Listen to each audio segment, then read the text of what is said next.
Fuera de orden, crónica de la desgracia nacional e internacional, plomería informativa, arqueología, paleontología, zoología y medicina forense, política. Bienvenidos al programa número 261 de Fuera de Orden. Hoy es miércoles 22 de julio del año 2020 y como todas las noches les saluda Daniel Lara Farías.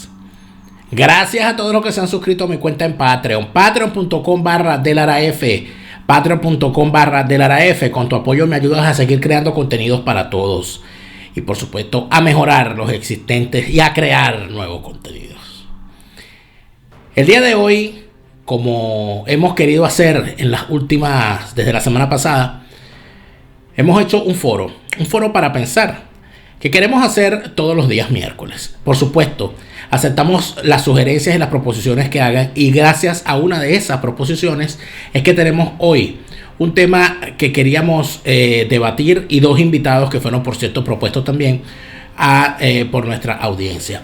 El profesor Ivo Hernández y el profesor Carlos Blanco nos ayudan hoy a debatir el tema de las elecciones de los Estados Unidos y sus implicaciones con Venezuela. ¿Por qué nos importan tanto las elecciones en los Estados Unidos a los venezolanos? ¿Por qué las elecciones en los Estados Unidos se han convertido en otro elemento para polarizar al venezolano entre el que está dentro y el que está afuera, el que está en los Estados Unidos y el que está en otra parte, el que está con Chávez, el que está contra Chávez, etcétera?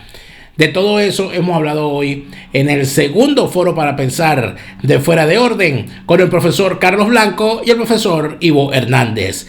A continuación. Not long ago, Venezuela was one of the richest countries on earth. Today, socialism has bankrupted the oil-rich nation and driven its people into abject poverty.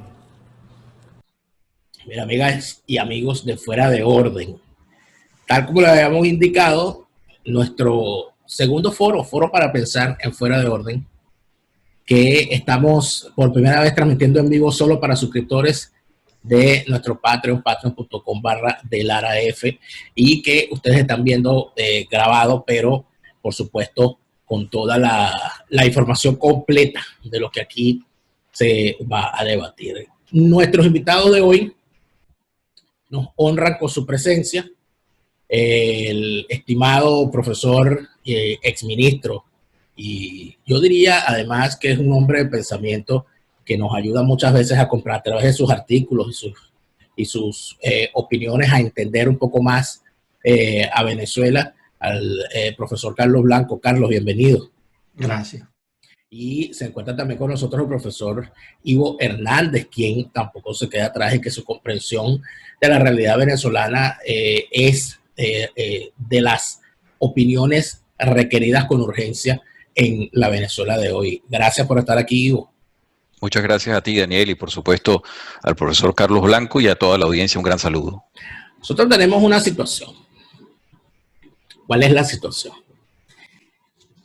Yo no sé si esto es producto del chavismo, quizás sí, pero producto del chavismo, el venezolano siente que cualquier elección en cualquier parte del mundo le interesa. Y el venezolano, normalmente el venezolano que está en Venezuela, pero el que está fuera de Venezuela también, evalúa las elecciones en otro país de la siguiente manera. ¿Cuál es el chavista de esos dos? De esos candidatos, ¿cuál es el chavista? Para yo saber a quién me voy a oponer.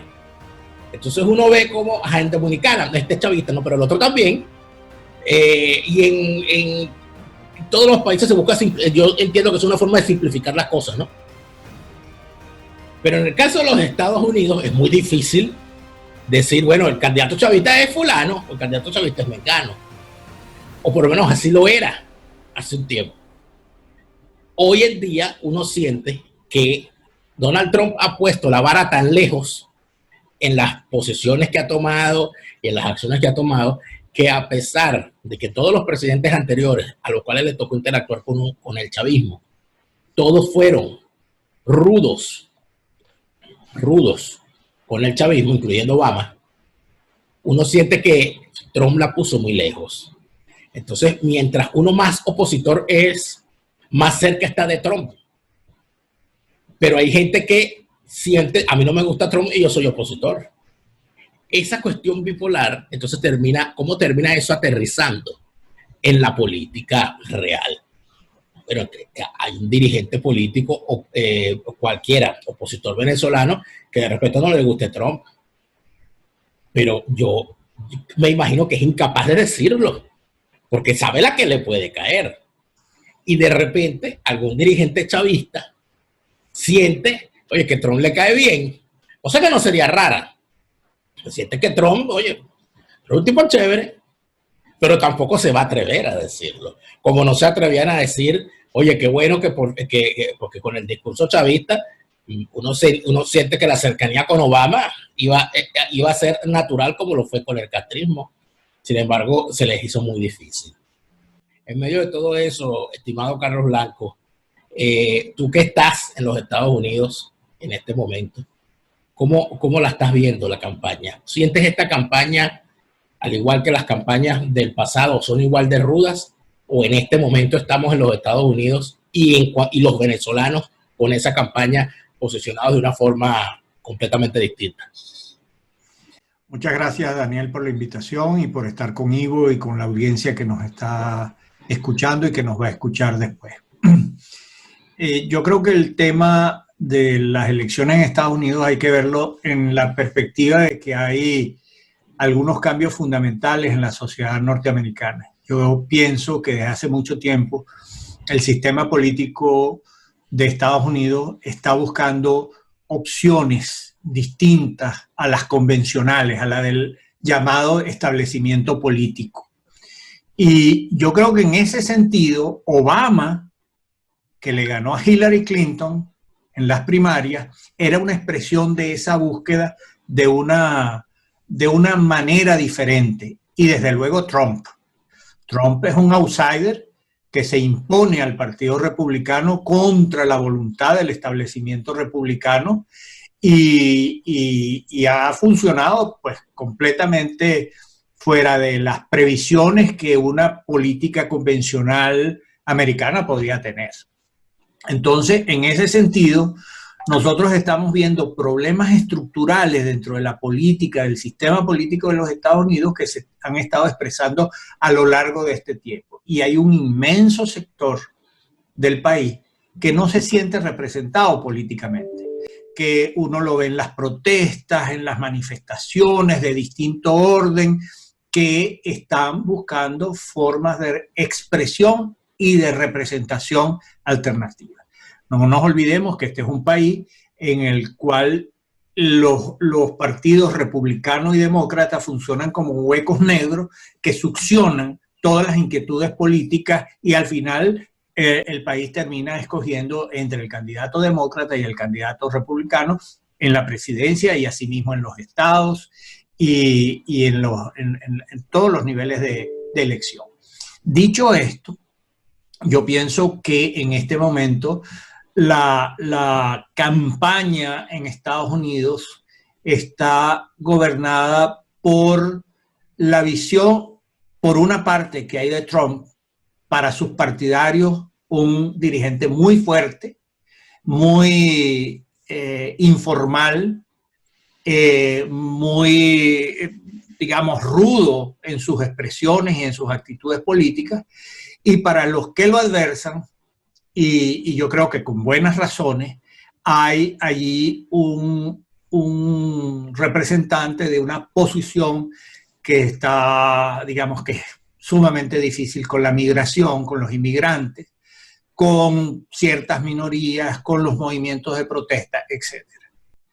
Y esta elección ya no es una elección entre Trump y Biden. Esto es un referéndum sobre Trump. Porque Biden no es un candidato que sea atractivo, que sea un polo que reúna a la juventud, pero se está convirtiendo en, dado el carácter de referéndum que tiene esta elección, en que no hay que gustar a Biden para votar por él, sino que hay que estar contra Trump para votar por Biden. De esta manera, yo creo que nosotros estamos en una situación probablemente inédita en los tiempos contemporáneos, que es la de un referéndum en torno a una persona, que es el presidente Donald Trump. Y yo creo que en esos términos se va a decidir. Añadido, y para concluir, para abrir la conversación, que estamos en una situación en la que el gran paraguas de lo que define la situación política y electoral en los Estados Unidos es el manejo de la pandemia.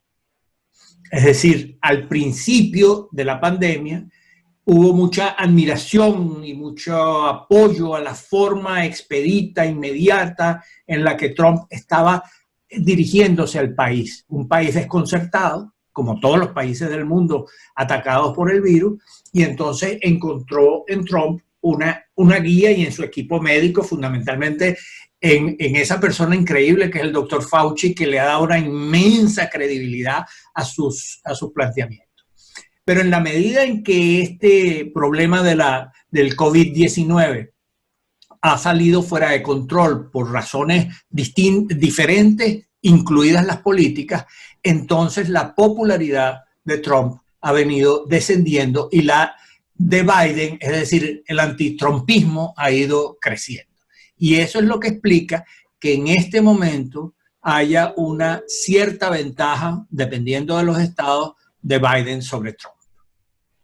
Ahora, esas particularidades, profesor Ivo Hernández, de la campaña en los Estados Unidos y de la forma como el sistema político de los Estados Unidos está construido, casi para convertir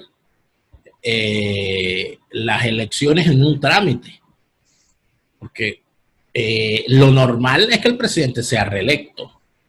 Lo anormal es que el presidente no sea reelecto. Lo normal es que un partido gobierne 2 periodos consecutivos y que a los 8 años se cambie de partido. Eso es la normalidad del bipartidismo, por lo menos en los Estados Unidos. Las hegemonías tan largas, bueno, eso lo vivieron, se vivió en otros tiempos. ¿Cómo lo evalúa usted en este momento la situación?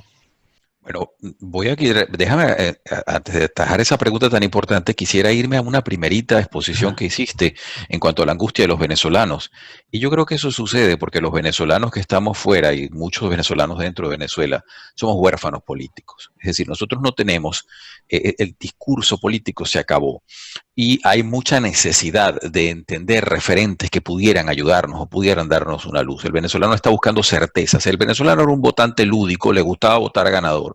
Y ahora lo que le sucede es que no sabe qué hacer. Está totalmente desconcertado ante un liderazgo que no comprende. Primero, una capa octogenaria que es casi invisible, pero que tiene hilos y que se supone que estos hilos mueven a todo ese liderazgo que son las caras que uno ve. Esa realidad de la cual se habla poco y muchos periodistas no les gusta aludirla porque son también periodistas un poco atávicos, matados al pasado, es una cosa que nos está afectando. Entonces, cuando vemos la situación de Estados Unidos, todos tenemos mucho miedo.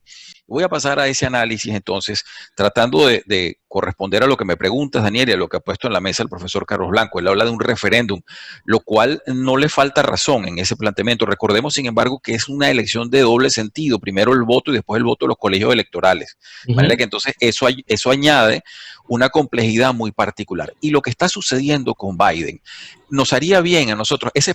La gran preocupación que tiene mucha gente en general y muchos venezolanos también, es que no solamente que Biden no es como el candidato, sino que hay una preocupación de fondo sobre el propio Partido Demócrata, que se ha vuelto una especie de plastilina errante. Si uno ve la campaña que ellos hicieron contra McCain, que era un hombre más o menos de la edad del actual Biden, fue una campaña feroz. En ese momento Obama era un hombre de 45 años y le dieron con todo a McCain, que estaba muy entero físicamente, mucho más que Biden, por ejemplo, y le dieron con todo por la edad, es decir, trabajaron el tema etario durísimo, ¿no?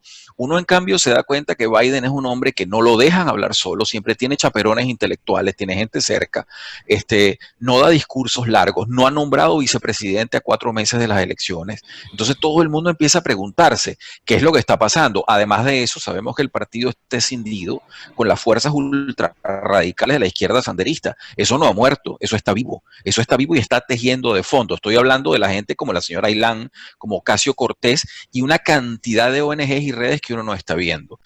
Lo grave de todo esto, lo importante es que Estados Unidos no es que es un país más, es que es el país. Estamos hablando del país que le enseñó democracia a Europa. Es decir, estamos hablando de un país que hizo la democracia occidental en Latinoamérica y en muchos países. Es decir, tuteló las democracias, si uno puede decirlo. Hizo parte de la globalización.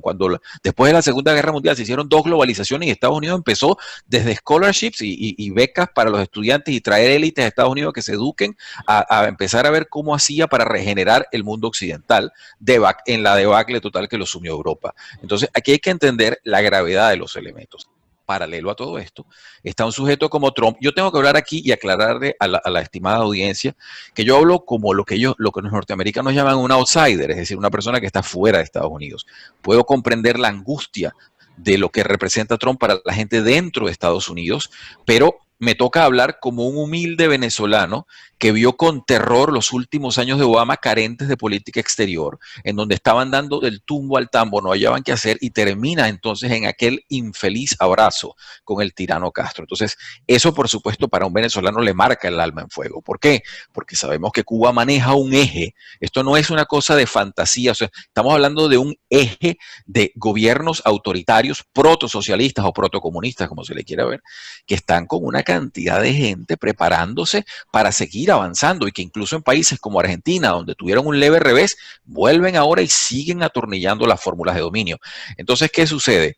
Lo único que hemos tenido, lo único medianamente aceptable es el discurso de Trump. Entonces, si bien es cierto que el discurso de Trump no se ha traducido en todos los hechos y la velocidad que los venezolanos quieren, hay que entender también que se necesitan 2 para bailar un tango y que el liderazgo venezolano muchas veces no ha estado quizás a la altura en esa especie de dupli o triplicidad que ha hecho Venezuela, que por un lado pide una cosa y salen 200 a decir que no, mientras uno dice que sí, el otro, esa especie de coro de voces disfuncionales que hacemos y que sabemos que suceden en Washington y que los norteamericanos miran con mucha cautela, porque ellos tratan de entender la foto y manejarse ya no con política de gobierno, sino con política de Estado sobre lo que está pasando, porque sí es cierto, Venezuela dejó de ser un país petrolero, Estados Unidos está siendo ahora un país petrolero, realidad que espero que tomemos después, eso ya cambia y geopolíticamente Venezuela se le está volviendo lo que ellos llaman un beacon, es decir, un punto focal para las fuerzas antisistema del mundo. Esto no es juego,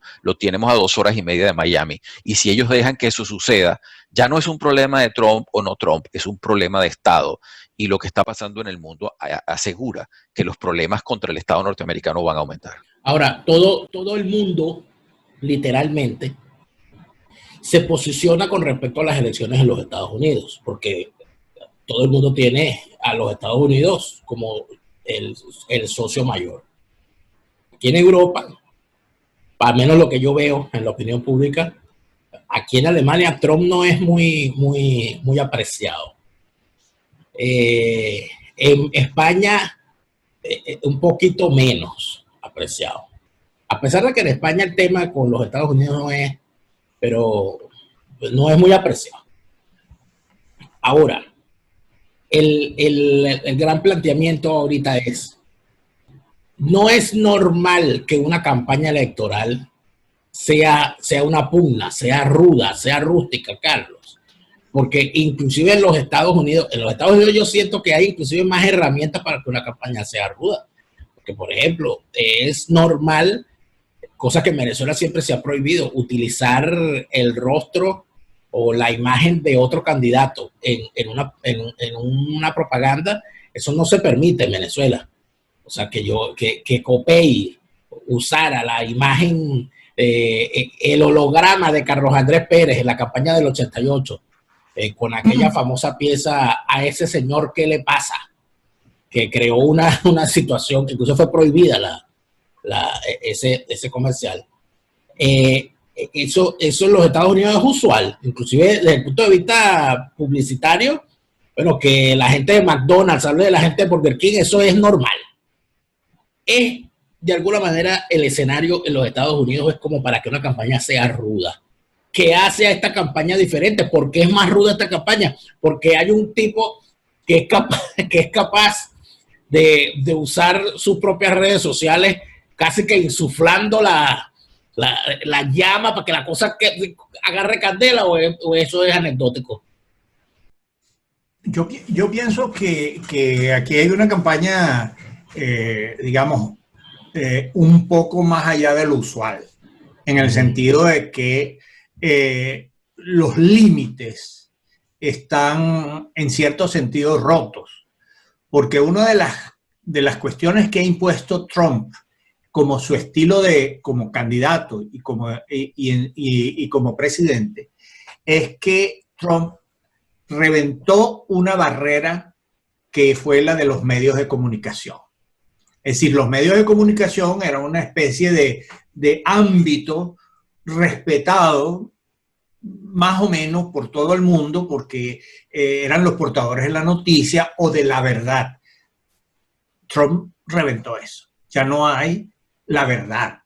Ya todo lo que él denomina fake news son noticias que él inmediatamente devalúa teniendo o no razón.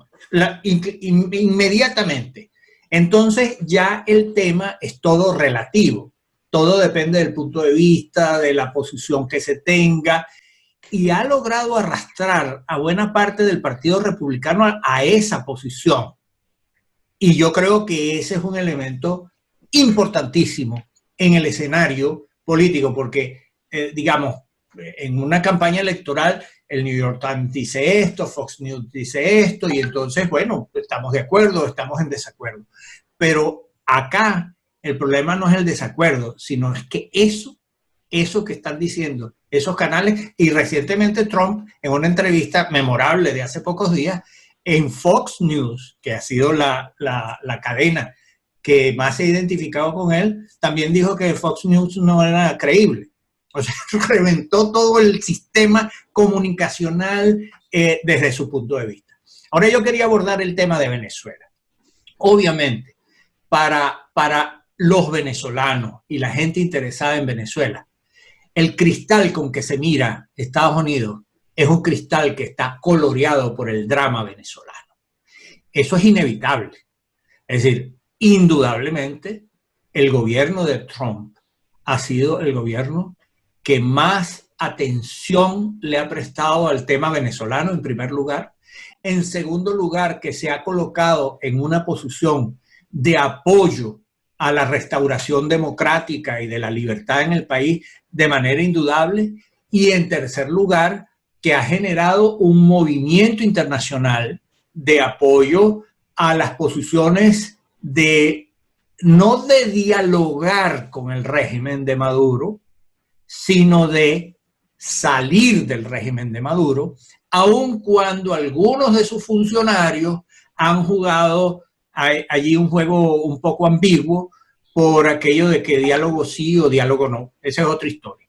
Pero entonces, sin ninguna duda, el gobierno de Trump ha tenido una posición inequívoca de apoyo a las fuerzas democráticas y, a mi manera de ver, no ha ido más allá, no por culpa del gobierno de Trump, sino por culpa de la dirección política opositora en Venezuela, que aun cuando uno pudiera sorprenderse de esto, de un país tan grande como los Estados Unidos, con servicios de inteligencia tan sofisticados, resulta que una parte de esa oposición desorientó la política exterior norteamericana o a algunos de los actores de la política exterior norteamericana. Pero en todo caso, ese cristal con que la tragedia de Venezuela es mirada en respecto de las elecciones de Estados Unidos es un factor que nosotros tenemos que tener en cuenta para entender por qué los venezolanos somos tan sensibles a la política que desarrolla el gobierno de los Estados Unidos y a la situación electoral de los Estados Unidos. Pero quiero decir una cosa. La política de los Estados Unidos hacia Venezuela jamás volverá a ser la que era antes de Trump. Es decir, en la hipótesis de una victoria de Biden. Es posible que sea más suave, es posible que sea menos, digamos, fuerte, pero la idea de regresar a una especie de diálogo con Maduro y a una historia de esa, creo que es imposible. No tanto porque quieran o no quieran, sino porque ya hay un Estado en Venezuela y en la comunidad internacional que ha catalogado al régimen venezolano no como un autoritarismo, no como una dictadura, Pinochet, Videla o algún otro, sino como una corporación criminal en el poder. Y eso introduce también barreras para quienes quieran conciliar con Maduro y su régimen. Tú ves, Ivo, en el supuesto de un triunfo de Joe Biden, a Joe Biden revocando las sanciones, devolviendo al embajador a Venezuela, invitando a Maduro a la Casa Blanca. Así de catastrófico podría ser una victoria de Biden. Quizás no, pero lo importante para poder definir esto, yo coincido mucho con lo que el análisis que ha hecho el profesor Carlos Blanco ahorita y añado que no creo que sucediera todo ese viraje, pero sí tengo que ver quién va a ser el vicepresidente. Pero el problema es que antiguamente, en esa democracia que era Estados Unidos, el vicepresidente era usualmente el tipo que traía la plata, que traía los fondos.